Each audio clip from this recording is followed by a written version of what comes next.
Hey everyone, welcome to my channel. Today we'll talk about the funny story of Yang Ji in Allah. Though Allah claims poverty dearly, he's done nothing outrageous. His thus girlfriend is a rich heiress, and they are getting married. He looks poor. How ironic. He's made a leap up the social ladder, but deep down, he knows he's just a pawn in his father-in-law's game. Even the police chief is just a salaried worker in the eyes of his father-in-law. What chance does he have? The Hong Kong police chief makes 185,000 a month. Meanwhile, in our company, a security director rakes in 4.5 million a year. Talk about a little more than the chief executive, but that just proves that having a convenient job doesn't mean being free after hours. Her monthly salary is just over 20,000. When do you think I'll sit in the chief's chair? So how about you just quit and join my company?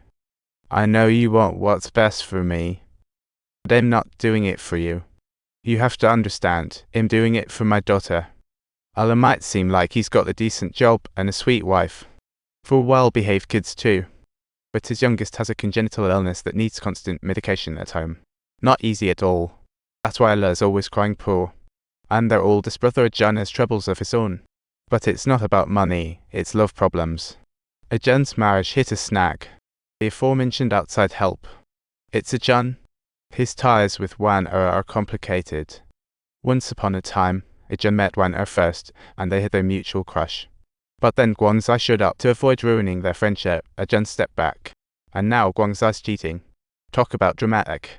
But Guangzai has no idea about Wan and Ajahn. He thinks they'll get back together. How naive. Back when we were together, you two could never be friends. Now that we're apart, you're saying he's your friend. That logic. He hasn't even clarified your relationship in front of others, still expecting hope from you. I'm not interested in what he thinks. Do you even know how painful it is to break up? It's been months and he still hasn't moved his stuff. He calls me every day, saying he's going to the UK to see the kids. I want clarity, but his response is always I'm busy or some nonsense. I know you're exhausted too. It's been rough. This scene really digs into Ajah's character, indecisive and overly sensitive to others' feelings. That leads us to the tragic ending of the three, as us numbers turned out to be stock codes. Liu Yaming and his shareholders just dropped 50 million on some stocks in the last few days. How crazy is that? Just a day later, they made 10 million. Allah was shocked and couldn't hold back his anger. Alright, I've got to figure out how to retrieve those stocks. Mary watched it all, while Azu, in trouble, still explained. We're testing the interference device's impact on the equipment. Hand me your phone. No one's around right now. I've got a plan. Just input the target's phone number and you can eavesdrop on both sides of conversations. How convenient is that? But everyone's got spy gear on them. Listen to this explanation. It's hilarious. This GSM blocker. Just input the number and we can intercept calls even if it's off. With the battery intact, listen anytime. 92,727,031, test 123, hear me. Subtitles. Hey, isn't this a little bit risky? But it's fine. Humans are invariably smarter than machines. You see? If he removes the battery, we're out of luck. After Mary realized her phone could be bugged, her face went green. Tonight, she's chatting away with Whiting. First thing she did, turn off her phone. Little did she know, Allah and Azu were already eavesdropping with the lighter. Here's the kicker, Allah had a friend make a custom lighter, and it's no ordinary piece.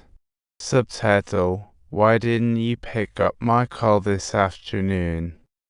I was busy, going to see old Zoo. Not your business. Where are you headed after work tomorrow? Why not come over to mine?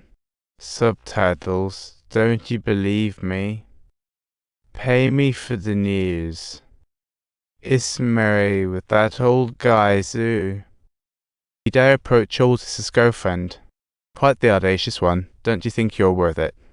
Ajahn quickly shut down the board game, as Mary and Whiting reminded him of his own situation. After the return, Liu Yaming's office had issues. His secretary was set for a showdown. Mary quickly realized the secretary was sketchy, but misjudged where his focus was. This guy's got issues. What's up?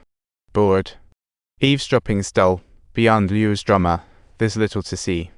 Allah's younger son showed improvement, with a surge of hope for cure.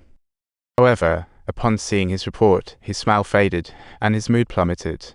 That's heart-wrenching. Azza's still tagging along with his father-in-law for golf, whose control freak tendencies are getting out of hand. It's like planning a takeover. That's just how my dad is. Give him a little request, and he'll want more. That night, Liu Yaoming and his secretary made a surprise return to the office, and wild scenes followed. If you want to catch the thrilling next episodes, don't forget to subscribe.